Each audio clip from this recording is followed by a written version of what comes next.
이용수 할머니가 위안부 문제를 국제법정에서 다루자는 제안을 하면서 해법이 나올 수 있을지 관심이 쏠리고 있습니다. 하지만 가장 쟁점이 되는 배상 문제와 제소 내용을 두고도 논란이 예상돼 신중한 접근이 필요하다는 지적도 나옵니다. 김도원 기자의 보도입니다.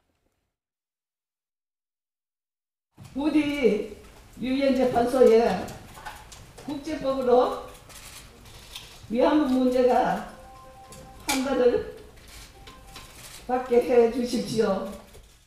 위안부 피해자 이용수 할머니의 기자회견으로 국제사법재판소 ICJ 제소 카드가 급부상했습니다. 정부가 피해자 중심 접근을 강조해온 만큼 피해 당사자인 이 할머니의 목소리는 무게감이 있습니다. 국제재판 과정을 통해 최소한 위안부 문제가 반인도 범죄라는 점을 확인할 수 있을 거라는 게 추진위원회 측 입장입니다. ICJ 재판을 하는 과정에서 그 위안부 관련된 자료라든가 증언들이 그 재판 기록으로서 이제 영구히 후세에 남게 됩니다. 그런 또 역사적인 그런 기록을 남긴다는 의미가 있겠고요. 문제는 실효성입니다. 위안부 제도가 일본군이 관여한 가운데 강압적으로 운영됐다는 사실 자체는 일본도 고누다마에서 이미 인정했고 유엔 보고서를 통해서도 정리됐습니다. 지금의 쟁점은 배상 문제인데 ICJ가 위안부 피해자의 손을 들어줄 거라고 섣불리 예단하기는 어렵습니다. 전쟁 범죄는 확인됐지만 개인 보상은 종료됐다라는 이런 일본 측의 기본 입장하고 가까워지는 그런 결론이 나올 가능성도 배제할 수 없습니다.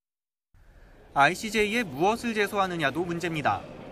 한일 양국이 제소 대상을 합의해야 하는데 이 과정에서 강제징용 판결은 물론 한일 청구권 협정, 식민 지배의 불법성, 심지어 독도 영유권까지 한일 관계의 모든 쟁점이 터져나올 수 있습니다.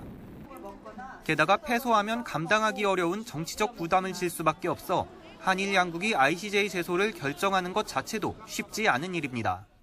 로키로 이제 과거사 문제를 다루면서 일본하고의 협력을 강화해야 되는 필요를 느끼는 것 같은데 이런 맥락에서 다시 또 ICJ가 재론되게 되면은 또 하나의 전선이 확장되는 게 아닐까 하는 그런 좀 생각을 가지고 있어요.